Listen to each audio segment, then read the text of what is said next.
I wondered whether you were getting worried at all about somebody blowing their top, because you were very respectful. You weren't, in people's faces, but you would keep asking questions when you were told to stop. You would keep like pressing little buttons when you could tell they were on their heels, wondering what the hell had just walked into the room. And you didn't stop once they were clearly uncomfortable. So when you were doing all of this, was there ever a moment where you were like, okay, now I might be in trouble? There wasn't a moment where I ever felt sort of that my safety was in jeopardy or anything like that. But I guess, a lot of people ask when on this film and also with What Is a Woman, that one of the main questions that I often will get is, how do I keep from laughing? How do I keep a straight face when I'm in these rooms? And the truth is that it's, stopping myself from laughing is pretty easy, it turns out, because when you're actually in the room doing this and you're in the room with these people in real time, now obviously this is a movie, so we take, this could be like a 2-hour interaction that I have. We take, there's 5 minutes that appear in the movie because it's a film, but it's pretty intense. And these are really unpleasant people most of the time. So it's looking back at it, of course, it's quite humorous, but when you're in the moment, it's actually not all that funny to me when you're really there and you're watching these people, especially these grifters who this is their whole, this is what they do. They take normal people and they try to break them down. And it's like this brainwashing session that you see in the movie that goes on over and over again.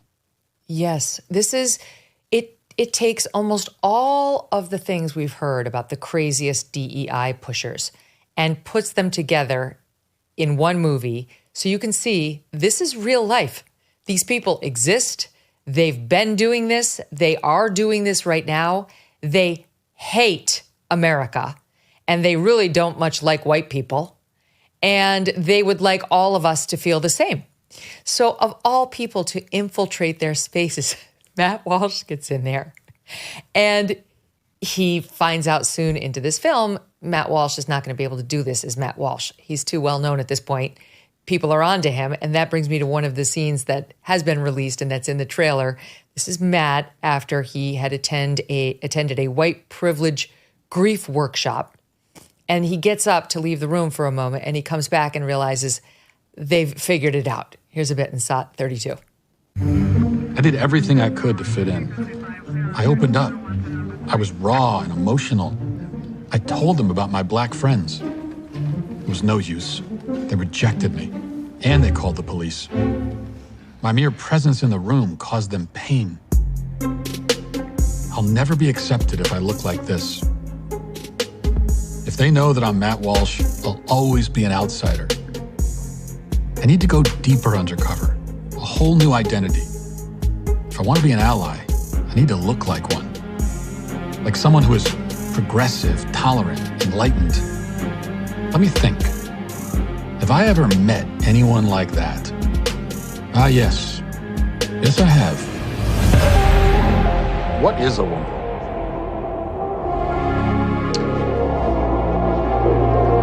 Why do you ask that question?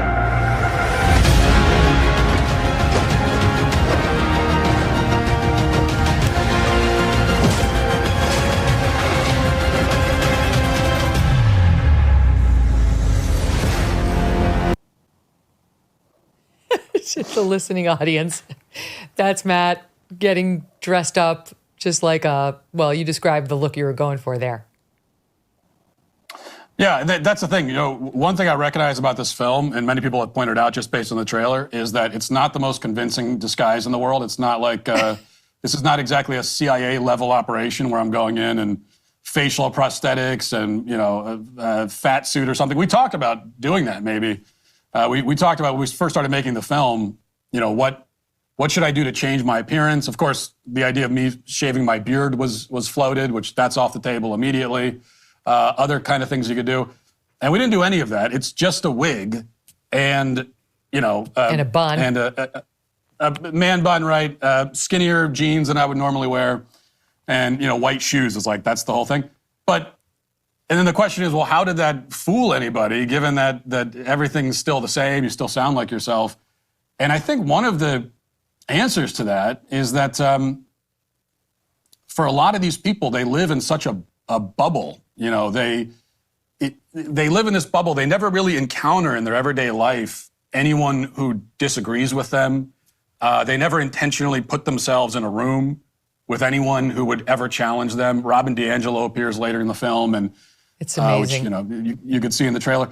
And I would venture a guess. I don't know this, but I would guess that Robin DiAngelo has not intentionally been in a room with someone who doesn't already agree with her in like 20 years. I don't know. So I think that's part of it, that there's a certain arrogance that comes from being in this bubble, and they just never could imagine that anyone like me would ever be in their vicinity. And so they kind of gave me the benefit of the doubt, and the disguise didn't need to be all that convincing because we're sort of using their arrogance and their kind of false sense of intellectual security against them, I guess. You've got your skinny jeans, your man bun, and your merce, into which you put How to Be an Anti-Racist by Ibram X. Kendi.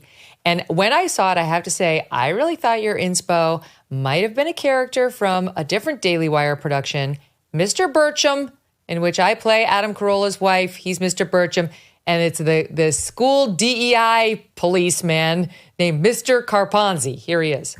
My name is Mr. Carponzi. My pronouns are he, him, and z. I'm a heteronormative, cisgendered white male, for which I apologize. What? Even got the scooter, which I saw you on in this movie. Tyler Fisher plays that role. Any connection? No, it's actually, I was amazed when I saw that also in the show, because that's just parallel thinking. I don't know. These two things are being developed at the same time, you know, and I don't know. I guess it's just, if you want to play a crazy leftist, well, you got to have the man bun, you got to have the scooter. So I don't know. That's what comes to mind. It's pretty amazing.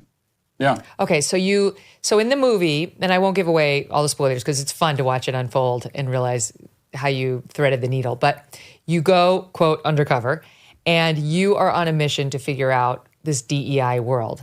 And one of the greatest themes that we just kept laughing was you get your DEI certification at like a workshop, and then you're very proud of your card and use it in a way that is just so perfect, Matt, because you show it to everybody. You're so proud of your DEI certification card. Not everybody has one, as you can. Not everyone has it. You keep telling everybody. And the joke of it is so on the nose for those of us who have been following this nonsense, which is, of course, anyone can get one. And yet there are all these people who are purported experts in this field who will grift you to the nth degree because they have the little card or they have some diploma that's given them an official education in this nonsense, and they go out there and continue the grift. Exactly. It's not a real subject. That's the thing. DEI is not a real intellectual pursuit. It's all completely made up and phony.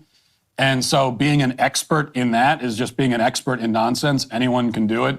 You'll see in the film that the process that I go through to get my certification it's not a very grueling process. No, in fact, not rigorous. Not rigorous. It took about 30 minutes, I think, to get the card. And then once it's not like anyone can say, "Oh, but you just got that one on a fake website." That's not a real one. There is no real one. There's no such thing as being really certified in DEI. It's all completely made up, and you know, you just really all it's about is just showing ideological alignment with these race hustlers. And if you do that, then you have as much a claim to being an expert as anybody else in this field does. Yes. So I love it because not everyone has one. You're very proud. And you then go and introduce us to some of the characters that we've heard of on the news who are pushing this craziness. You mentioned DiAngelo, which everyone must see. If you watch this movie for no other reason, watch it to see the scene where Matt Walsh in his man bun sits down with Robin DiAngelo. I died. Honestly, there were so many great moments in there. Again, we'll keep them a secret. But one of my favorites was when the issue of what is mansplaining. What is mansplaining And let's just say you're going to laugh just as hard as Doug and I did when you get to that scene.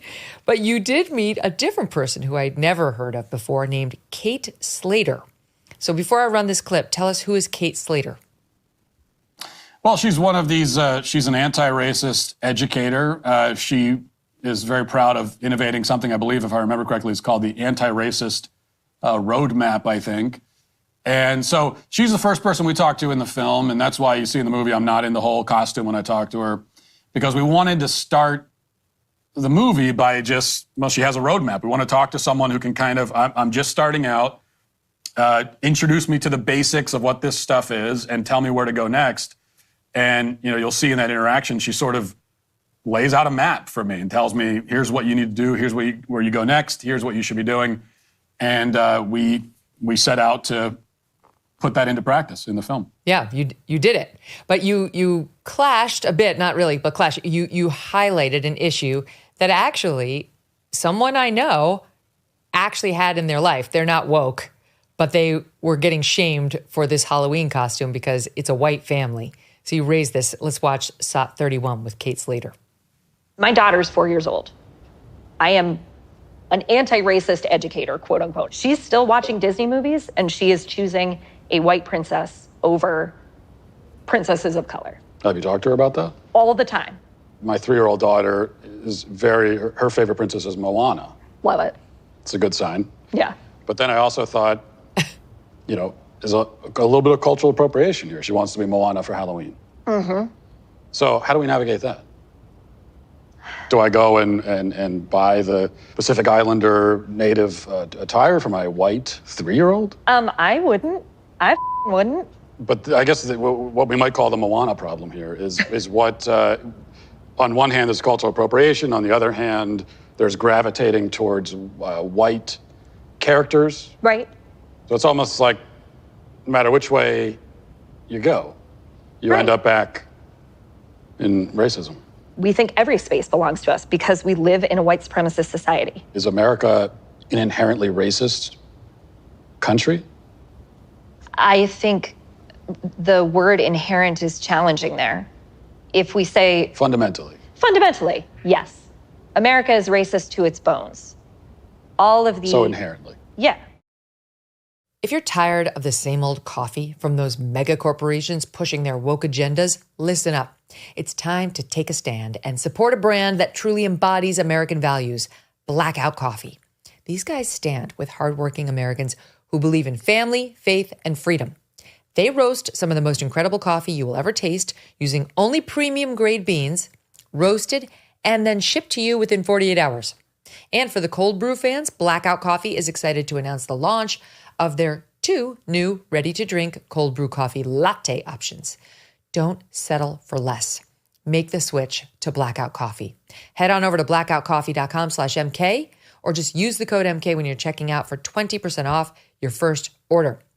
blackoutcoffee.com/MK. The code is MK. Join the movement. Taste the difference. Remember, with every sip, you are supporting a brand that stands for America. Be awake, not woke. Thanks so much for watching. If you like what you just saw, hit the subscribe button for more clips and full episodes.